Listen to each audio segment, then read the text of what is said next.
Que vergonha, que vergonha. A gente fica na dúvida se é senilidade ou embriaguez mesmo, para começo de conversa, né? Mas que vergonha o conteúdo dessa fala. Não que a gente não saiba, né, que do Lula só sai esse tipo de arroba autoritário e mitômano mesmo, né, Marco? Como você dizia ali, é mentira atrás de mentira. E aí a gente entende por que as carretas furacão internacionais são tão grandes. Ele precisa da claque para aplaudir ali, porque não houve aplausos pela comunidade internacional, como os bajuladores de extrema esquerda andam dizendo aí nas redes sociais. A gente viu ali, né, até Arthur Lira, que foi junto com o Rodrigo Pacheco nessa carreta furacão. Aliás, para que tinha tanto ministro nessa carreta furacão? O que Margarete Menezes, ministra da Cultura do Brasil, está fazendo nessa reunião da ONU? É uma aberração debocharem na cara do brasileiro desses imbecis que ficam aplaudindo aí. É dinheiro seu também que está sendo gasto, viu, petista cego? Dinheiro seu também está sendo gasto com essas carretas furacão. Levaram um monte de ministro, levaram Rodrigo Pacheco, levaram Arthur Lira. Viu a cara do Arthur Lira ali? A cara do Arthur Lira, parece que se a gente colocar um balãozinho ali de história em quadrinho, ele tá pensando ali, meu Deus, como mente. Como consegue mentir tanto num discurso tão curto? É impressionante. Eu estou aqui com a reportagem da Gazeta do Povo, que traz algumas dessas falas de Lula, entre aspas. Vamos digerir aqui. Falas do Lula, tá? Abre aspas. O neoliberalismo agravou a desigualdade econômica e política que hoje assola as democracias. O que ele quer dizer com desigualdade política, será?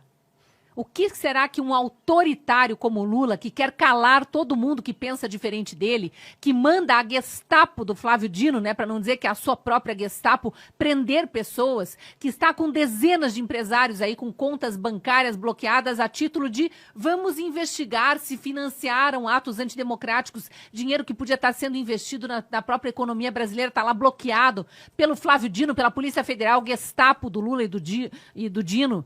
Que história é essa de desigualdade política que assola democracias, assola ditaduras? Desigualdade política, desigualdade econômica assola ditaduras, e o Brasil de Lula é uma ditadura. O Brasil de Lula que começou a ser desenhado lá em 2003 com o aparelhamento do judiciário, com compra de votos no legislativo. É isso que faz a desigualdade política, que agora você prega aí da boca para fora como se fosse algo provocado recentemente pelo adversário que tinha, sim, política não neoliberal. Isso é retórica boba para induzir militante idiotizado a sair repetindo o que nem sabe o que significa. Tinha uma política liberal que funciona e funciona muito bem nas melhores economias do mundo, inclusive nessa aí, onde o senhor está discursando como se fosse, né, não um bravateiro, mas um grande articulador internacional. Não é, pária internacional. Aí ele segue, então aspas de novo. O seu legado é uma massa de deserdados e excluídos. Deserdados e excluídos são aqueles que o senhor tirou do Bolsa Família. Do Auxílio Brasil, aliás, né? Que, aliás, foi o maior programa de Estado do Brasil de todos os tempos para tirar miseráveis da fome. E não aquela falácia sua lá que alterou as formas de analisar os miseráveis no IBGE para dizer que existia uma nova classe média, né? Ninguém tinha ascendido para outra classe, mas inventou que para ser miserável tinha que ganhar menos do que, na verdade, estava estipulado pelas estatísticas, e aí, de repente, olha a mágica, um monte de gente passou por uma tal de uma nova classe média que nunca mais se ouviu falar. Bom, quem criou, de fato, uma nova classe média, sem alardear isso, foi a política liberal de Paulo Guedes e Bolsonaro, quando aumentou das mirrecas de R$200 para R$600 o Auxílio Brasil, que era um auxílio, sim, e com porta de saída. Quem conseguisse emprego tinha um aumento no valor do Auxílio Brasil, que ia se somar ao seu próprio salário para entender a importância do mérito, a importância de conseguir um emprego, ganhar seu próprio salário e depois de 2, 3 anos não querer mais a esmola do governo.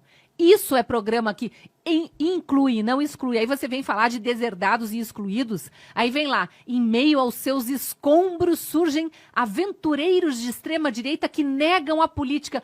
O que será que é afirmar a política para você, Lula?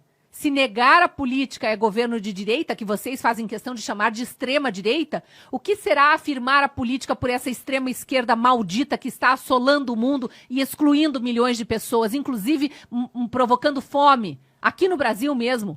já tem mais de 1,5 milhão excluídos da lista do Bolsa Família, né, que agora se chama Bolsa Família. Quando era Auxílio Brasil, atendia uma parcela muito maior da população, mas é que não tinha uma carreta furacão com 39 ministérios, né? Não tinha que colocar debaixo das asas do Estado um monte de sindicalista aí morto de fome para passarem a ganhar salários nababescos do Estado brasileiro, sustentados pelo nosso pagamento de impostos, né? Então é muito bonitinho ir lá falar na frente de uma assembleia na ONU e fingir que não foi você que destruiu a economia brasileira, a sua sucessora Dilma, e que essa economia não vinha começando a dar os primeiros sinais de respiros com Temer e Bolsonaro, apesar de pandemia, apesar de guerra na Ucrânia. Eu sempre falo, se tem um único legado para a gente enaltecer do governo Bolsonaro, é que foi o primeiro presidente da história da reabertura política no Brasil que pegou o país mais endividado do que devolveu. Só isso já cala sua boca suja nesse discurso nojento e mentiroso. Aí só para finalizar aqui, ó, muitos sucumbiram à tentação de substituir o neoliberalismo falido. Quem disse que é falido o liberalismo econômico? Neoliberalismo é coisa da sua cabeça doente. O liberalismo econômico não é falido, não. Tá dando frutos e muito bons ainda pelo mundo inteiro. Tá aqui, né, a Faria Lima de São Paulo, que aliás apoiou sua candidatura, né, Lula? Adora um neoliberal para chamar de seu, finge ser o pai dos pobres e se alia aos Joesley Batista, aos campeões nacionais fabricados no seu governo com dinheiro do BNDES, fizeram delação premiada, confessaram todos os saques ao Estado brasileiro e estão aí de volta, inclusive na sua carreta furacão internacional para a China. É uma falta de vergonha, né? E aí vem falar de nacionalismo primitivo, conservador e autoritário. Autoritário, eu acho que é uma palavra que ele jamais podia usar para outros governos, quando o dele é o mais ditatorial que o Brasil já viu em todos os tempos. Não venha me falar de regime militar, porque hoje, 2023, o Brasil tem mais presos políticos e exilados políticos do que em todos os 20 anos do regime militar. Então, se é para fazer história comparada, vamos trazer os números reais e parar de mentir para a população, que é o que vocês fazem